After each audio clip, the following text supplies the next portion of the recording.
Charla de introducción al EPOC donde vamos a ver algunas condiciones, definiciones y introducirnos un poco en el tema y en las nuevas guías a ver qué nos dicen de nuevo con respecto al tratamiento y seguimiento en EPOC. ¿Cuál es el problema en EPOC? Fíjense, el EPOC en números es la tercera causa de muerte en el mundo. Hay más de 250 millones de personas en el mundo. Pero en Argentina ya tenemos el estudio de EPOCAR que nos dice de que tenemos casi más de 14% de la población de mayores de 40 años que tiene EPOC. Por lo tanto, el EPOC es una carga evitable porque la mayoría de los casos de EPOC se relacionan con el tabaco y es una enfermedad que es prevenible. Por eso está muy subdiagnosticada y tenemos que saber diagnosticarla y saber tratarla a tiempo para que no evolucione la enfermedad. Vamos a ver qué es la EPOC. ¿Qué es la EPOC? Y fíjense algunos parámetros muy similares también con el asma, ¿no? Porque es una condición pulmonar heterogénea, se caracteriza por síntomas crónicos como disnea, tos, expectoración, y ellos ponen se debe a una anomalía de la vía aérea. ¿Qué es una anomalía de la vía aérea? En realidad este término seguramente va a ser cambiado en el futuro y vamos a decir se debe a una inflamación de la vía aérea, que ya se llame bronquitis, bronquiolitis y o de los alvéolos, es decir, que tiene una destrucción pulmonar, a diferencia del asma, con una obstrucción del flujo aéreo que muchas veces es persistente y a menudo es progresiva. Acá la inflamación predominante, a diferencia del asma, que la vamos a ver con detalle, que es la eosinofílica, en el EPOC la mayoría de la inflamación es neutrofílica y macrofágica, es decir, es una inflamación no tipo 2, como se ve en el asma, que la mayoría de los pacientes son tipo 2. En el caso del EPOC, la inflamación es no tipo 2 en la mayoría de los pacientes. Bueno, pero ¿cómo la diagnostico el EPOC? El EPOC se diagnostica con una espirometría. Muchas veces, a veces tenemos espirometrías normales, que son casos diferentes, que después lo vamos a ver en la práctica, pero decimos el paciente tiene EPOC cuando tiene una limitación espirométrica al flujo de aire, es decir, cuando tiene una obstrucción, y eso se evidencia en la espirometría en la relación FB1-FBC, que tiene que ser menos de 0,70 o menos del 70% de la relación. Con respecto al postbroncodilatador, porque la medición se tiene que hacer postbroncodilatador. Esto actualmente es obligatorio para el diagnóstico de EPOC y tiene 3 rasgos tratables, como ya lo vamos a ver, y solamente un 20 a un 30% pueden tener una inflamación similar al asma, que es la inflamación tipo 2. Bueno, cuando hablamos de EPOC hablamos de 2 tipos, ¿no? O 2 fenotipos clínicos que puede ser EPOC. El paciente que tiene enfisema, que es aquel que tiene una destrucción del parénquima del pulmón, y aquel paciente que tiene bronquitis crónica, que tiene más inflamación de la vía aérea. ¿Cuál es la diferencia? El enfisema generalmente porque consulta por disnea. En cambio, la bronquitis, el paciente que tiene bronquitis crónica consulta por tos. Es ese paciente tosedor, habitual tosedor, con expectoración, porque tiene inflamada la vía aérea. Entonces, enfisema, bronquitis, inflamación. Cualquiera de los dos son procesos inflamatorios que llevan a los síntomas que tiene el paciente. Ya sea el enfisema o la bronquitis crónica, tienen un daño de obstrucción al flujo aéreo que es persistente, que es a consecuencia de un proceso inflamatorio y que suele ser progresiva. Vamos a ver cómo hacemos el diagnóstico entonces. ¿Cuándo lo sospechamos al EPOC? Cuando el paciente que nos consulta, por ejemplo, es un paciente tabaquista o tuvo exposiciones a biomasa y es un paciente que tiene disnea, que al comienzo suele ser de esfuerzo, luego de ser con actividades habituales o actividades cotidianas, muchas veces vienen con disnea de reposo ya muy avanzados, o tienen una tos crónica, en la mayoría de las veces con expectoración habitual, o les dice el paciente que tienen 2 o más bronquitis por año, generalmente en los meses de invierno, que suelen tener infecciones respiratorias bajas a repetición. Entonces, ante este cuadro y ante un paciente con riesgo que esté sintomático, hay que buscarlo al EPOC. Lo primero que hacemos es pedirles espirometría a estos pacientes. ¿Cuáles son los factores de riesgo? Factores de riesgo, el principal es el tabaco, que explica más del 70% de los casos, sobre todo en países de altos ingresos, y la cesación de tabaco es la única medida que detiene la caída del FeB1. Por más medidas farmacológicas que ustedes le puedan dar al paciente, si el paciente no cesa en el tabaquismo, sigue decayendo o declinando la función pulmonar. Así que el principal tratamiento y el primer tratamiento que le vamos a dar a los pacientes es invitarlos o asesorarlos o enviarlos a un profesional que les pueda hacer cesación de tabaco.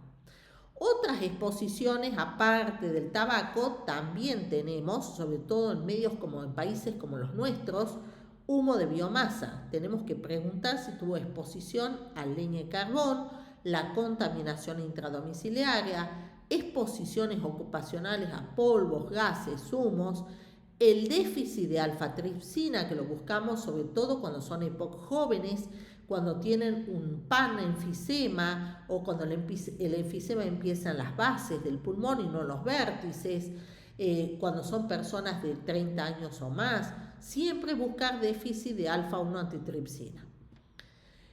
Veamos un caso clínico típico. Juan, de 64 años, viene consultando que hace años que toso, me agito al caminar, pensé que era la edad, el cigarrillo, nunca me hicieron una espirometría, ya voy consultando 5 médicos y cada vez me siento con más falta de aire y sigo tosiendo, ya me levanto a la mañana y toso. Entonces, ¿qué está pasando? Fíjense, era ex tabaquista de 30 paquetes años con una disnea de esfuerzo progresiva. Tiene una tos, expectoración crónicas que él atribuye erróneamente a la edad. Tiene una EPOC no diagnosticada, le falta una espirometría que nadie le pidió. Y es la oportunidad que tenemos muchas veces, si sigue fumando este paciente, a veces perdemos la oportunidad, porque no le hicimos tempranamente una espirometría ni un diagnóstico de EPOC temprano, de haberlo hecho dejar de fumar antes y de tratarlo para su EPOC, porque podríamos evitar que avance la enfermedad. ¿Cómo lo evaluamos a los pacientes? 3 rasgos tratables tenemos que evaluar en estos pacientes. Síntomas, que lo medimos por los cuestionarios MMRC, ya lo vamos a ver, control de síntomas con MMRC o CAP, que ya van a ver todos estos cuestionarios.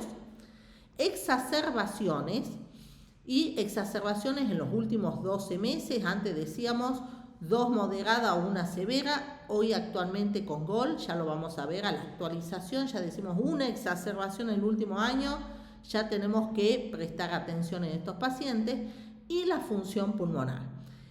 Y hoy en día también a todos los pacientes EPOC le pedimos un control de eosinófilos y vamos viendo los eosinófilos cómo están los previos y los que le vamos pidiendo a los pacientes, y ya van a ver más adelante por qué pedimos eosinófilos.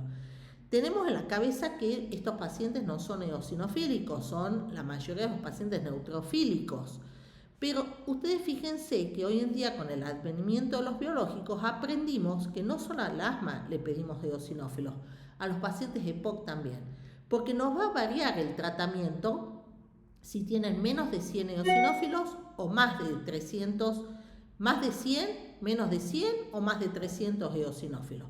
Nos cambia el concepto de tratamiento hoy en día en estos pacientes, hasta por el uso de corticoide inhalado, de triple terapia, si tenemos puntos de corte de menos de 100, entre 100 y 300 o más de 300. Por eso tenemos que hacer el control. Bueno, veamos, control de síntomas. Y acá hay una tabla muy sencilla que le preguntamos al paciente siempre en la primera consulta y cuando le hacemos el seguimiento, que es la tabla de MMRC. ¿Qué le pregunto al paciente? El punto de corte para decir está muy sintomático o menos sintomático es un punto de corte de 2. Y ustedes fíjense qué significa eso. Le hago una sola pregunta al paciente. Usted cuando camina camina más lento que una persona de su misma edad. No le pregunto si le falta el aire, le estoy preguntando si camina más lento. Y si camina más lento es porque siente que le falta el aire. Ese punto de corte de disnea de 2 me está indicando si el paciente está muy sintomático o poco sintomático. Las exacerbaciones. El otro punto, las exacerbaciones. ¿Por qué las exacerbaciones? Fíjense, en un paciente EPOC, las exacerbaciones, nosotros decimos que le generan lo que se llama una espiral descendente. El paciente se exacerba, tiene más disnea. Tiene más disnea, se exacerba.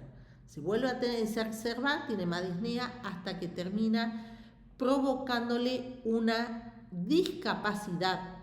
Empieza a no poder caminar, empieza a hospitalizarse y ya vamos a ver que la hospitalización en un paciente EPOC es gravísimo porque lo conduce a un aumento de la mortalidad en este tipo de pacientes. Entonces, fíjense, la disnea, tener más disnea también aumenta el riesgo de tener más exacerbaciones. Y fíjense, no siempre depende de que sean leves, moderados, severos, un GOL 1, un GOL 2, un GOL 3. A veces un paciente que tiene una espirometría leve y tiene mucha disnea va a tener más riesgo de exacerbaciones. O sea que porque tenga una espirometría con un valor leve de FB1 no significa que no sea un paciente muy sintomático. Así que no nos guiemos solamente por la espirometría, guíense por el control de síntomas, fundamentalmente la disnea, y la cantidad de exacerbaciones que tiene en este paciente. ¿Por qué esto de las exacerbaciones? Aumentan los síntomas del paciente, disnea, volumen del esputo, purulencia del esputo, la tos, las sibilancias, el paciente aumenta las exacerbaciones. ¿Y a qué le llamamos exacerbación leve? Cuando aumenta la cantidad de rescate, ya sea SABA, SAMA. Moderado, ahí cuando tenemos que prestar atención, cuando el paciente ya le tengo que dar corticoides sistémicos y o antibióticos, porque se infectó. Y severa es cuando lo tengo que internar al paciente. Internación no es solamente en sala. Pasó un día en una guardia, el paciente se considera hospitalización. Entonces, así se define la severidad de las exacerbaciones.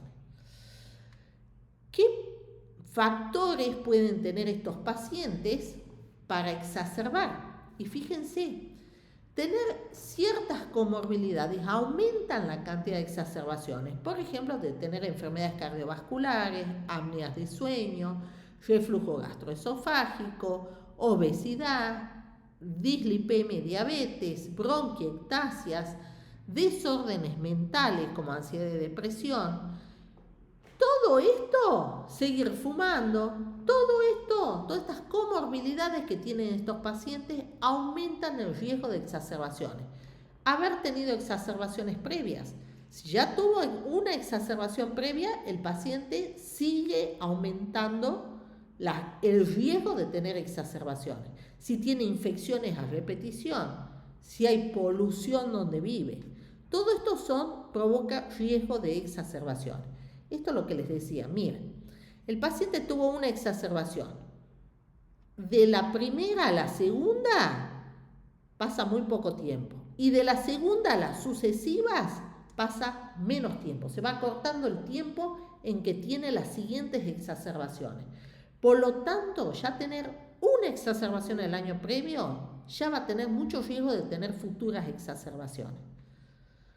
Entonces, estos pacientes EPOC, el pulmón y el corazón antes siempre lo pensábamos como algo separado, trabajan juntos. Y un paciente que tiene EPOC tiene más inflamación sistémica, no solamente de la parte pulmonar o de la vía aérea, tiene más hiperinflación pulmonar y tiene hipoxemia. Entonces, todo eso va a aumentar el riesgo de tener enfermedades cardiovasculares. ¿Y qué pasa cuando un paciente tiene exacerbaciones y es EPOC? Si tiene EPOC y tiene muchas exacerbaciones, va a aumentar 40 veces el riesgo de tener una ACV y va a duplicar el riesgo de tener un infarto de miocardio. Es decir, si un paciente de ustedes tiene EPOC y tiene exacerbaciones, va a tener más riesgo cardiovascular. Es decir, se asocia fundamentalmente no solo por el hecho de fumar, sino por el hecho de tener EPOC y tener exacerbaciones. Así que hay que investigarle bien el riesgo cardiovascular. ¿Y por qué les digo esto de el riesgo de tener exacerbaciones? Cuanto más exacerbaciones tiene el paciente, mayor va a ser la mortalidad que tienen estos pacientes. Esto ocurre lo mismo con el asma, no solamente en el EPOC. Y fíjense que si un paciente se internó con una hospitalización, 2 de cada 10 van a fallecer el primer año de vida por haberse internado con una exacerbación severa. Y el 60%, 6 de cada 10 de estos pacientes, va a fallecer a los 5 años por el solo hecho de haber estado internado o hospitalizado por una exacerbación. Ahora, ¿se dan cuenta la importancia que es hacer bien el tratamiento en estos pacientes para que no tengan exacerbaciones a futuro? El otro problema que tenemos con las exacerbaciones, igual que les mostraba en el asma, cuando un paciente exacerba mucho, va cayendo su función pulmonar. A lo largo del tiempo va declinando la función pulmonar. Por eso la espirometría a veces no es tan importante lo que yo le mido en el momento de la primera consulta, sino que le tengo que hacer un seguimiento espirométrico a los pacientes para ver si van declinando la función pulmonar, porque eso es un buen marcador de que estoy fallando con el tratamiento o estoy pobre del tratamiento, tengo que subir las dosis o tengo que dar otro tipo de tratamiento a estos pacientes. Hallazgos tomográficos, acuérdense, puedo ver enfisema, puedo ver rasgos de bronquitis crónica y me puede ayudar la tomografía, que hay que pedir la tomografía de alta resolución, a fenotipificar, a cuantificar el enfisema y a descartar otras comorbilidades como las bronquiectasias, que tienen una alta asociación en los pacientes con EPOC y suele empeorar las exacerbaciones, empeorar la función pulmonar y aumentar la mortalidad en estos pacientes. Por supuesto, también la tomografía en los pacientes fumadores para descartar cáncer, hacer un pre-screening de cáncer de pulmón. ¿Qué nos dice GOL 2026? Nos dice que hagamos la espirometría, por supuesto hagamos el diagnóstico primero con el FB1, FBC, postbroncodilatador, y luego nos fijemos en el FB1. Y el FB1, según cómo está el FB1, medimos la severidad del GOL o el grado GOL que tienen estos pacientes. Y luego, ¿qué nos vamos a fijar? ¿Cuántas exacerbaciones tuvo y cómo está de los síntomas? ¿Se acuerdan de los síntomas que yo les decía? Si es menos de 2 o más de 2, va a ser poco sintomático, va a ser un A. Muy sintomático, va a ser un B. Pero estos sintomáticos A y B no tienen que haber tenido ninguna exacerbación moderada o severa en el último año. Ahora, ¿qué es lo nuevo de GOL? Que si tiene una o más exacerbaciones moderadas o severas, inmediatamente ya lo catalogamos al paciente como exacerbador, en el grupo exacerbador. Entonces, grupo A, aquel poco sintomático. Grupo B, muy sintomático. Y el grupo E, aquel que ha tenido cualquier exacerbación moderada o severa en el último año. Entonces, la espirometría nos confirma, pero la clínica nos orienta al paciente. Sospechamos con los síntomas y con la exposición y los factores de riesgo, confirmamos con la espirometría el diagnóstico y buscamos criterios de riesgo o hacemos espirometría dirigida, tenemos que seleccionar y buscarlo al EPOC y determinar la gravedad de la obstrucción en base al FB1. Grupo ABE. Por supuesto, nos simplificaron mucho la vida, acortándonos a 3 grupos. Grupo A, pocos síntomas, bajo riesgo, 0 exacerbación. Grupo B, más síntomas, bajo riesgo. Grupo E, pacientes que han tenido una exacerbación el último año. Veamos el tratamiento. Objetivos del tratamiento. Igual que les decía en el asma. Reducir los síntomas, es decir, lograr el control de la enfermedad y reducir los riesgos de tener exacerbaciones. Entonces, ¿cómo empezamos el tratamiento? Grupo A, broncodilatador. Y las guías dicen un broncodilatador. No sabemos cuál. ¿Qué hacemos nosotros? Podemos empezar estos pacientes generalmente con un LAMA, un antimuscarínico, que vienen antimuscarínicos, generalmente tiotropio es el que viene solo, que se podría empezar en este tipo de pacientes.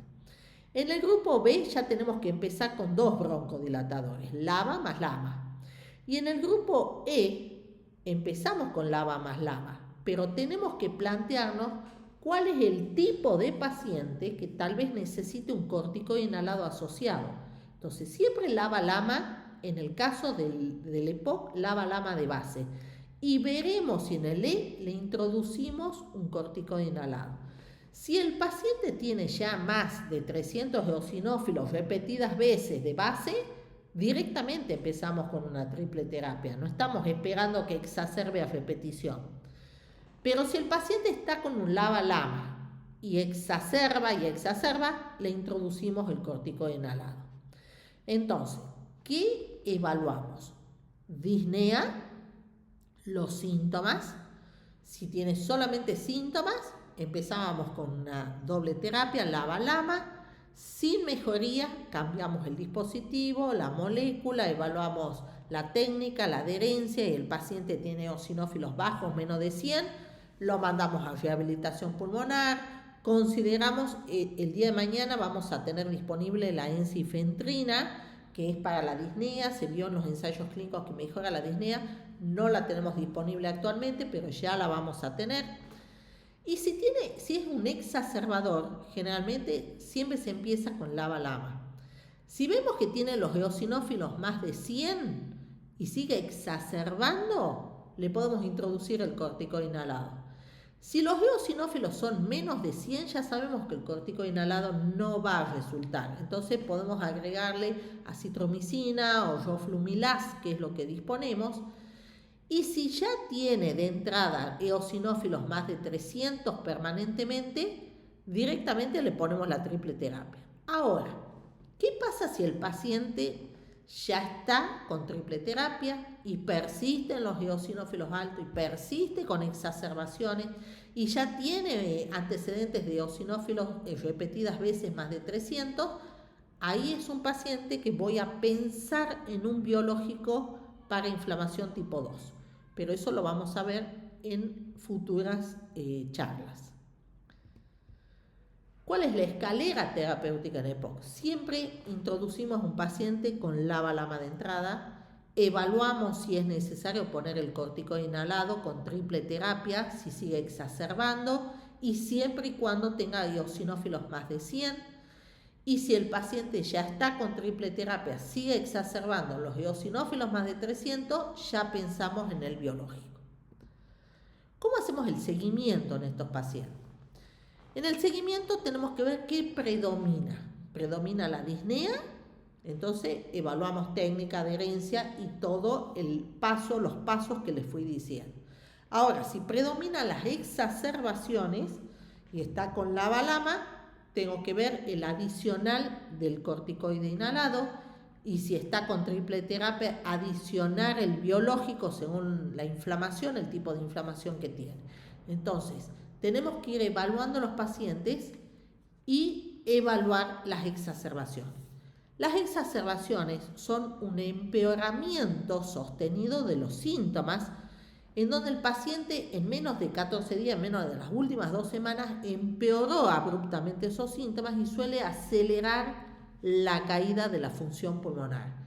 ¿Qué les decimos al manejo de esto en la atención primaria? Los broncodilatadores, antibióticos, solamente si hay aumento en la purulencia del esputo, y reevaluarlo al paciente o enviarlo a un centro de alta complejidad para que sea reevaluado. ¿Cómo prevenimos esto más allá del pulmón? Tratamientos no farmacológicos, cesación tabáquica, es fundamental en cada visita insistir en la cesación tabáquica, la rehabilitación pulmonar, una actividad física regular y la vacunación. Muy importante realizar la prevención con vacunación en estos pacientes, gripe, neumococo, COVID, si está disponible, y virus sincitial respiratorio, ya está recomendado desde los 50 años. Hay que tratar y buscar las comorbilidades, fundamentalmente las cardiovasculares, ansiedad y depresión, osteoporosis, y pensar que el EPOC es una enfermedad sistémica. Tenemos que mirar al paciente completo, no es solamente el pulmón. Entonces, los mensajes claves para llevar a la casa es la espirometría primero, evaluar, no hay EPOC si no tenemos el diagnóstico espirométrico, evaluar los 3 rasgos tratables, control de síntomas, exacerbación y función pulmonar, evaluar la doble broncodilatación como base de la terapia, buscar la inflamación tipo 2 en estos pacientes. Por eso pedimos y buscamos, cada vez que los controlamos, le pedimos un hemograma para evaluar los eosinófilos. El GOL 2026 ya incorpora los biológicos, de los cuales vamos a hablar después, y siempre cesación tabáquica y vacunación en todos los pacientes. Muchas gracias y los esperamos para la próxima charla.